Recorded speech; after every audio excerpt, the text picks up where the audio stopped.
Bonjour Anthony. Bonjour. Alors tout partait au départ d'une plaisanterie et cela a donné l'étonnant succès du Parti populaire des cafards en Inde. Effectivement, et cette plaisanterie, elle est née de propos polémiques. Nous sommes le 15 mai.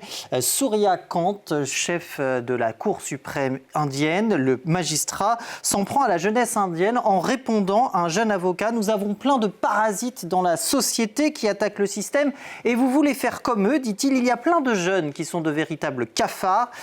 Ils ne trouvent pas de travail, alors il s'agit dans les médias, sur les réseaux sociaux, jouent les lanceurs d'alerte, se muent en activistes et s'en prennent à tout le monde. De quoi provoquer un tollé, le magistrat tentera de se justifier, mais trop tard, les propos ne tombent pas dans l'oreille d'un sourd, et en l'occurrence de celle d'Abhijit Dipke, cet étudiant indien de 30 ans à l'université de Boston, qui pour répondre va jouer la carte du sarcasme. Un premier message sur X, vous le voyez, où il lance cette phrase finalement « Et si tous les cafards se rassemblaient ?» Puis un deuxième, toujours sur X.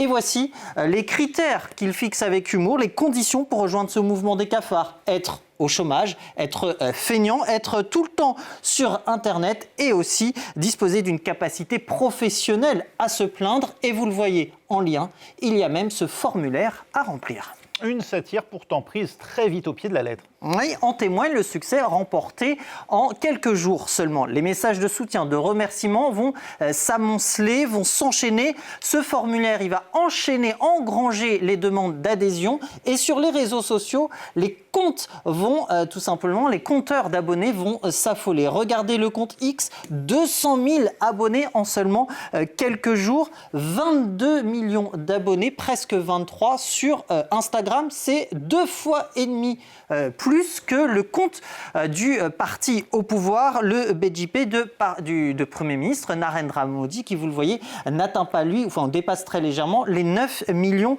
d'abonnés. N'en déplaise donc aux autorités qui vont même jusqu'à, pour décrédibiliser le mouvement, évoquer des bots derrière tout ça, des manipulations étrangères venues tout droit du Pakistan. Faux, répond le créateur qui va jusqu'à publier ses statistiques, et 94% de ses abonnés viennent bien directement d'Inde. Alors cette ascension fulgurante qui va trouver caisse de résonance avec cette initiative auprès de la jeunesse indienne, regardez, et qui va vite se muer en revendication politique. C'est la satire qui se transforme en revendication politique, avec par exemple une participation des femmes à la vie politique à plus de 50%, ou encore des médias indépendants. L'initiative semble avoir touché la corde sensible des jeunes indiens. On se souvient de ces mouvements de la Gen Z au Bangladesh, au Sri Lanka ou encore au Népal, qui étaient nés sur les réseaux sociaux. Là, la jeunesse indienne semble se retrouver là-dedans. Elle, qui, on le rappelle,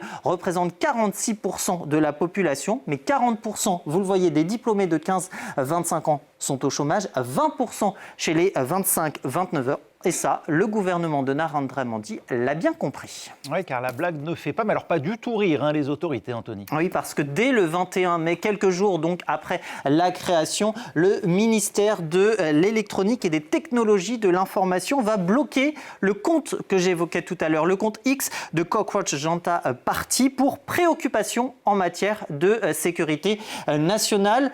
Pas de quoi intimider Abhijit Dipke ni entamer sa motivation, parce qu'en dépit des nombreux blocages, que ce soit pour le site ou les suspensions aussi des différents comptes des réseaux sociaux, parfois même des piratages de ses comptes personnels, eh bien il va les recréer dans la foulée avec ce mot d'ordre: les cafards ne meurent jamais, sont de retour. Et alors de là à ce que cette satire se transforme en véritable parti, en véritable formation politique et devienne la nouvelle bête noire du gouvernement Modi, c'est le cas de le dire, eh bien ce n'est pas à exclure.